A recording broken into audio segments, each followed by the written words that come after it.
Assalamualaikum warahmatullahi wabarakatuh. Bismillah, alhamdulillah, la haula wa la quwata illa billah.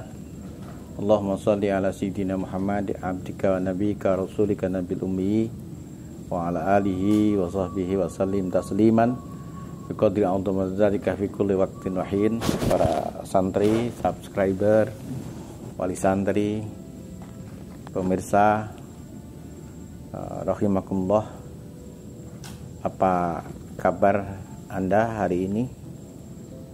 Saya yakin Anda dalam keadaan baik, tengah berbahagia bersama dengan keluarga, atau mungkin tengah menunaikan tugas terpenting bersama dengan sahabat dan orang-orang yang kalian muliakan. Doa dan harapan saya selalu semoga kita semua senantiasa diberikan keberkahan dan rahmat, bisa menjalani hidup dengan baik sesuai yang Allah kehendaki. Kita seperti ada di sebuah panggung dan kita tengah memainkan lakon masing-masing. Lakon tidak selalu menunjukkan perbedaan derajat.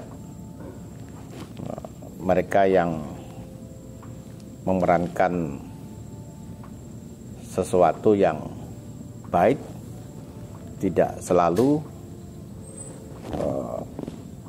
lebih baik ketimbang mereka yang memerankan lakon yang kurang baik.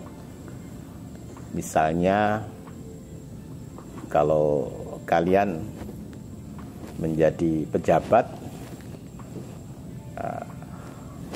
belum tentu hakikatnya lebih baik ketimbang mereka yang menjadi ketua RT atau ketua RW.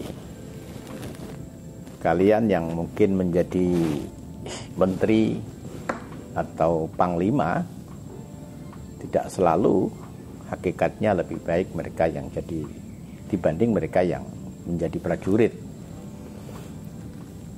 Atau bisa juga sebaliknya, mereka yang memiliki usaha besar, orang yang sukses, hakikatnya justru memang benar-benar sukses, lebih baik ketimbang mereka yang kehidupannya sangat susah. Jadi apa yang kita perankan itu sebenarnya adalah ujian saja.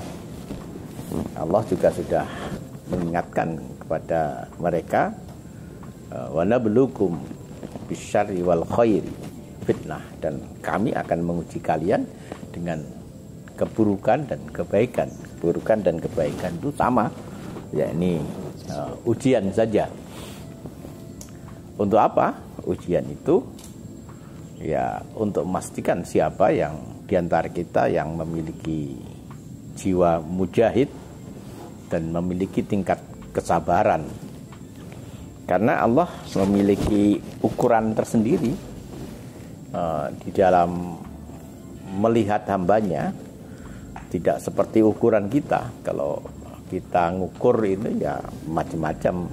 Mungkin mereka yang pangkatnya tinggi, mereka yang usahanya sukses, mereka yang kaya, mereka yang nasabnya bagus, dan banyak ukuran-ukuran yang lain yang orang itu kemudian menjadi kita hormati. Tapi bagi Allah tidak memandang itu.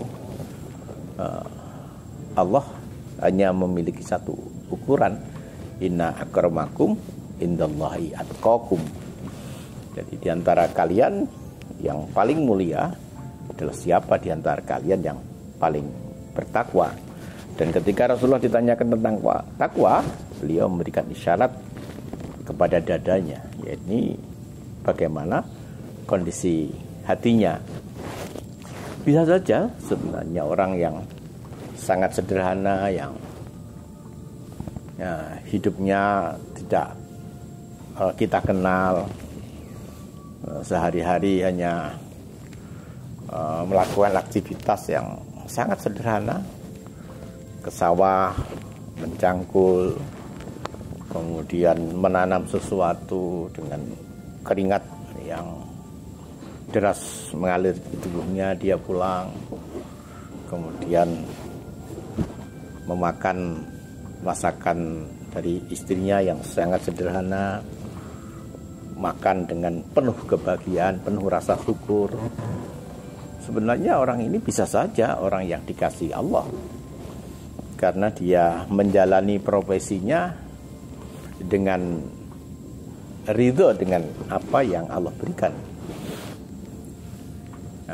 Wardo bima qasamallahu alaihi, ridho terhadap apa yang sudah Allah bagikan kepada mereka, ridho terhadap apa yang sudah Allah berikan, menerimanya, dan dia juga bisa berbahagia terhadap apa yang diberikan kepada orang lain.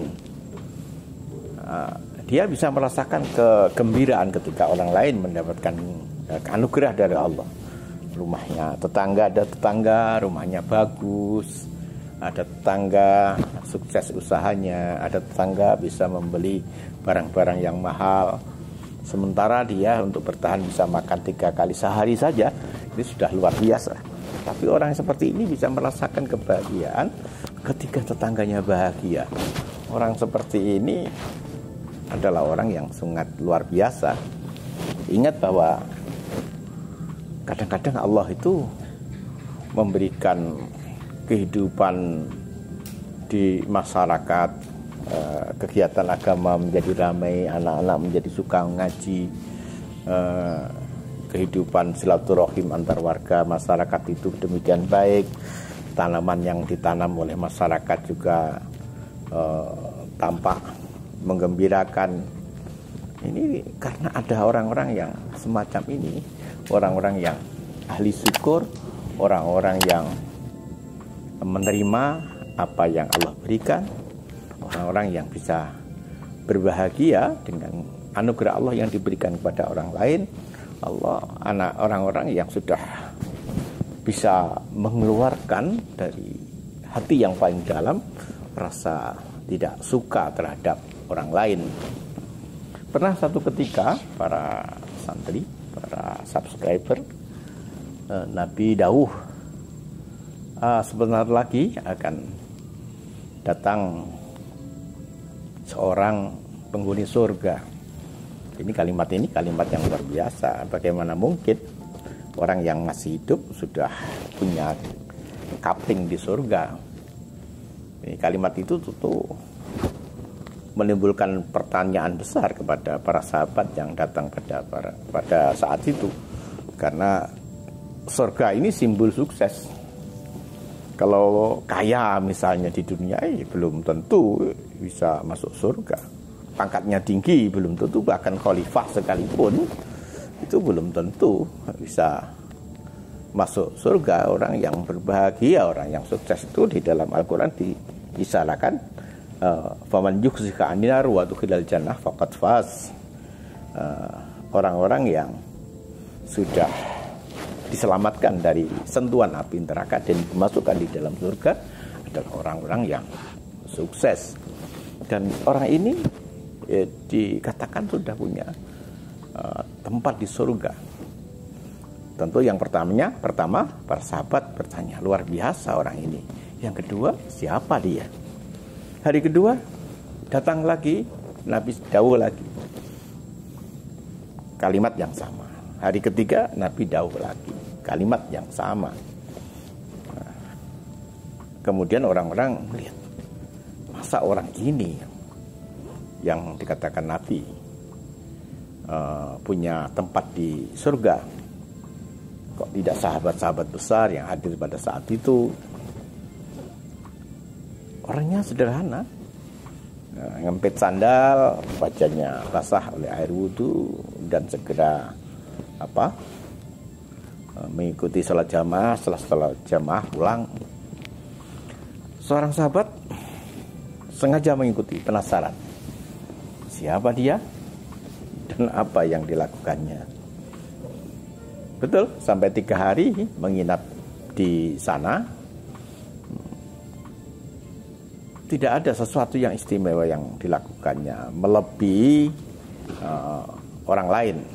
Misalnya sholatnya biasa, malam ya layaknya seperti sahabat yang tidak berlebihan. Baca Quran juga enggak berlebihan, biasa-biasa saja. Sehingga sampai hari ketiga dia, sahabat tadi, tidak mendapatkan sesuatu yang istimewa yang dilakukan oleh sahabat yang dikatakan oleh Rasulullah punya tempat di surga. Kemudian dia dengan terus terang bertanya, apa yang panjenengan lakukan? Sampai Rasulullah Sallallahu Alaihi Wasallam dawuh, Anda sudah memiliki tempat di surga. Orang yang sederhana ini, sahabat yang sederhana ini, hanya tersenyum saja. Dia mengatakan, saya pernah mendengar Rasulullah Sallallahu Alaihi Wasallam, dan itu yang saya lakukan. Yakni aku sudah membebaskan hatiku dari rasa tidak suka, rasa hasud, rasa tidak senang terhadap anugerah yang diberikan kepada orang lain, dan aku berbahagia dengan anugerah yang diberikan kepadaku, dan dalam sisa hidupku yang ada adalah bagaimana membuat kebaikan. Para santri, orang yang sahabat yang demikian sederhana, melakukan aktivitas ibadah juga sangat sederhana, kemudian menjaga hatinya dan orang lain tidak mengetahuinya, ternyata seperti itu mendapatkan penilaian yang luar biasa dari Allah Subhanahu wa Ta'ala, dan Allah memberikan pengetahuan kepada hamba terkasihnya Rasulullah Sallallahu Alaihi Wasallam untuk menyebutkan bahwa orang ini adalah orang yang istimewa, yang di dalam bahasa tasawufnya majhulun fil ardi masyhurun fis sama, orang yang di bumi ini tidak dikenali, tapi di kalangan masyarakat langit orang yang demikian menjadi sangat istimewa. Ini penting, cerita semacam ini penting kita baca, kita sering ungkap kembali, agar yang pertama, penghargaan, sanjung dan puji dari orang itu tidak menjadi alasan kita untuk melakukan sesuatu. Jangan dibiasakan kita melakukan atau tidak melakukan sesuatu karena mengharap pujian dari sesama dan ketakutan terhadap celaan sesama. Yang kedua, agar kita membiasakan kita melakukan sesuatu atau tidak melakukan sesuatu lillahi ta'ala, karena Allah Subhanahu wa Ta'ala. Ketika apa yang kita lakukan itu mendapatkan pujian dari orang, itu bonus ya, alhamdulillah. Kalau apa yang kita lakukan lillahi ta'ala tadi mendapatkan cercaan dari manusia, ya kita bersahabat. Maka dengan itu kita menjadi ringan.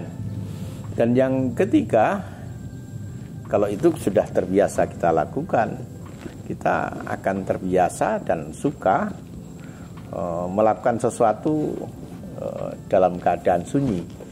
Kita melakukan sesuatu aktivitas dalam sepi.